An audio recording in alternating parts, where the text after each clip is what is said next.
Bago tayo magpatuloy, huwag kalimutang mag-subscribe sa aking channel.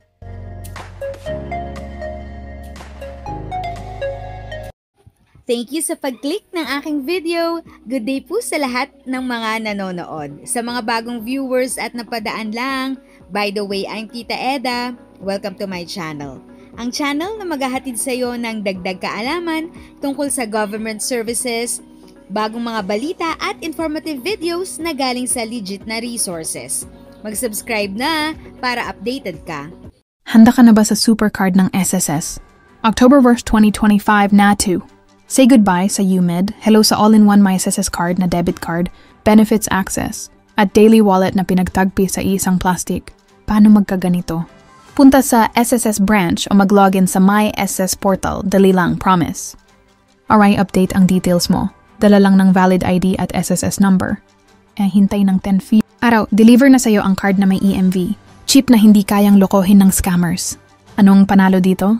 No more hassle. Isang pitik lang sa card, withdraw mo na ang pension, loans, o emergency benefits mo. Walang pila, walang stress. Gamit pang Grab, pang MRT, o pang shopping sa SM. Yes, kahit sa online spree sa Shopee, pwede na to. At RCBC ang unang partner, pero abangan ang ibang banggong sa sabak, BPI, BDO, sana next na. Bonus, kung UMID user ka, automatic mo nang makukuha to. No need mag-reapply. Check mo na lang ang MySSS account o mag-antabay sa text alert. Tip, activate mo agad at i-link sa e-wallets, GCash, Maya. Para doble ang convenience, share the news. Dapat lahat ng SSS members makaalam nito. If sa tingin mo, natulungan ka ng video ko na ito, nakasave ka sa oras mo, you can click yung thanks button at any amount ay malaking help sa pag-grow ng channel ko. Yun lang po muna ang aking update. Sana ay nakatulong na dagdag kaalaman ang aking shinare today. Ang goal ng aking channel ay mag-create ng awareness. Kung ganitong mga topic ang gusto mo, panoorin mo ang mga videos ko na ito.